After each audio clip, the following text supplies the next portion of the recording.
उद्देश्य क्या है सर? हम लोग का मुख्य उद्देश्य यही था कि जितने भी कार्यकर्ता वर्कर लोग, समाज सेवी, जितने भी समाज के लोग थे, सभी लोग को मान सम्मान करना। हम लोग एकजुटता का परिचय दे रहे थे। एकजुट एक ही था कि हम लोग एकजुट हैं, सुख में दुख में।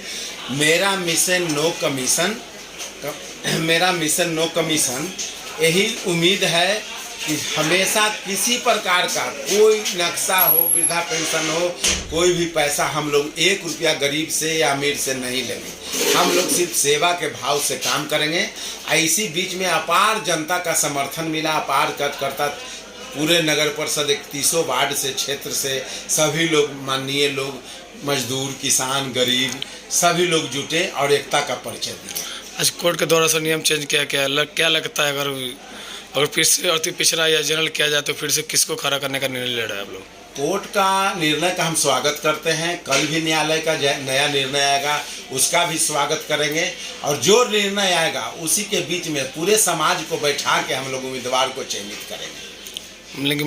लेकिन पहले जो मुद्दा था आपका, वो मुद्दा अभी भी क्या है? मेरा मिशन नो कमीशन हमेशा शुरू से था और अंत तक रहेगा। क्या करना चाहेंगे सर? आज कोर्ट का आदेश के अनुसार फिर से नियम को बदल दिया गया है, इसको लेकर क्या करना चाहेंगे? जो सर्वोच्च न्यायालय का आदेश से जो रुका या जो अब नया परिचालन से आएगा, मैं हम लोग स्वागत करते हैं। और हम लोग के बीच में जितने भी 1 से 31 वार्ड तक के जितने भी मतदाता थे, माता बहन भाई बंधु जितने भी थे, बहुत उत्साहित थे कि अब न्यू नगर परिषद का गठन हुआ है, अब विकास की ओर गति बढ़ेगी। और ऐसा चयनित करके कैंडिडेट खड़ा किया गया था कि सभी लोगों के साथ चयनित करके हुआ था कि नो मिशन नो कमीशन। मैंने मेरा मिशन था कि 30 दिन संपाचक ब्लॉक के पास मेरा ऑफिस रहेगा। मैं अपने मतदाता को इधर उधर भटकने नहीं दूंगा। जो भी काम रहेगा वो सब संपाचक ब्लॉक के पास ही हम लोग का ऑफिस रहता।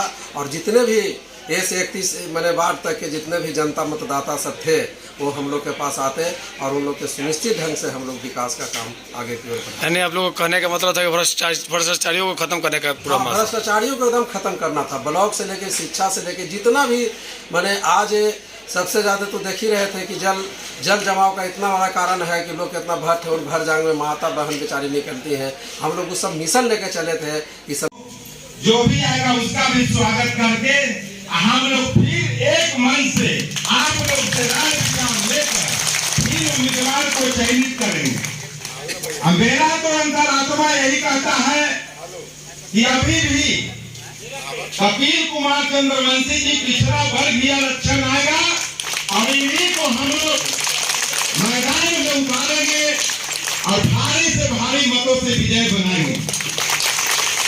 मगर अभी कुछ नहीं कहा जा सकता है दोस्तों, इसलिए कि दलित भी सीट आ सकती है, जनरल भी सीट आ सकती है। यदि दलित भी सीट आएगा, जनरल भी आएगा, तो फिर समाज को बुलाया जाएगा और समाज को बैठा के आप लोग से सलाह लिया जाएगा कि समाज के भारी मतों से विजय बनाएंगे। खास बात रही कि आज हम लोग को मुख्य एकता एक जगह बैठक चुनाव के पर्पज से, चुनाव लड़ने के पर्पज से नहीं था। हम लोग का मुख्य पर्पज था कि हम लोग एक हैं, एक रहेंगे और एक थे और एक रहेंगे। यही उद्देश्य से हम लोग आप लोग के बीच में बुलाए हैं। कल जनरल हो जो हो, किसी का तरह सवाल लगाया जाएगा। और आप लोग को मैं बता दूं कि मैं समाज सेवी हूँ, समाज सेवी रहूंगा। कभी भी चुनाव हो या न हो, 1 साल नहीं हो, मैं आप लोग सुख में दुख में हमेशा साथ रहूंगा। आप लोग से जो आज भरपूर प्रेम और स्नेह इतना समाज से जो मिल रहा है, पहले कहा जाता था कि 5 पंच होते हैं जो परमेश्वर होते हैं, इसी तरह एकता और अखंडता बना रहे। इसी लोग को मैंने आप लोग को बुलाया था कि सभी लोग एक मंच पर आए। आने वाला जो निर्वाचन आयोग का कोर्ट का फैसला आएगा, एकत्रित होकर और उन्हीं को चुनाव जिताने का काम करेंगे और एक आदमी को मत से करेंगे। इसी प्रकार अपना उम्मीदवार को पैकेट का चमचा सब नहीं हम लोग रखेंगे। जिसको मन हुआ जिसको उतार दें, सभी लोग से राय विचार लिया जाएगा राय विचार लेके खड़ा भी किए कपिल चंद्रवंशी को। आप लोग का भरपूर समर्थन मिला, मोहब्बत मिला, प्रेम मिला। अब तो मैं ही नहीं कहूंगा, मगर चुनाव तो हम लोग के हाथ में था, मगर कोर्ट का आदेश का पालन सभी लोग को करना है। अब आने वाले समय में देखिए कपिल कुमार चंद्रवंशी जी को तो यही हम अंतरात्मा से मांग करेंगे कि फिर वही आरक्षण आए, पिछड़ा वर्ग आए और इन्हीं को चुनाव जिता के भारी मतों से हम विजय करें।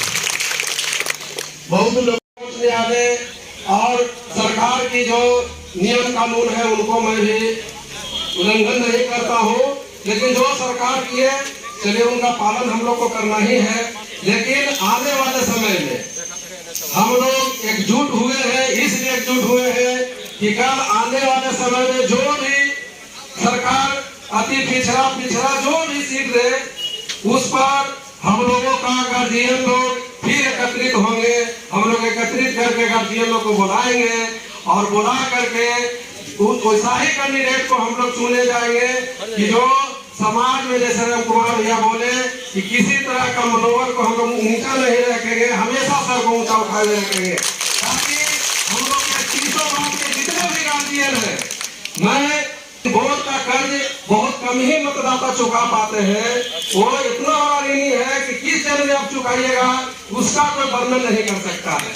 इसलिए आप लोग का हम लोग अभी भी आभारी हो और सदा आभारी बना रहूंगा, इसलिए कि आप लोग 31 मार्च के जितने भी गार्जियन भाई बंधु माता पिता जितने भी लोग थे, इतने उमंगता से आप लोग साथ दे रहे थे कि नहीं भाई कपिल चंद्रवंशी एक गरीब घर का लड़का है, वो खरा उतरेगा और समाज में एकत्रित हो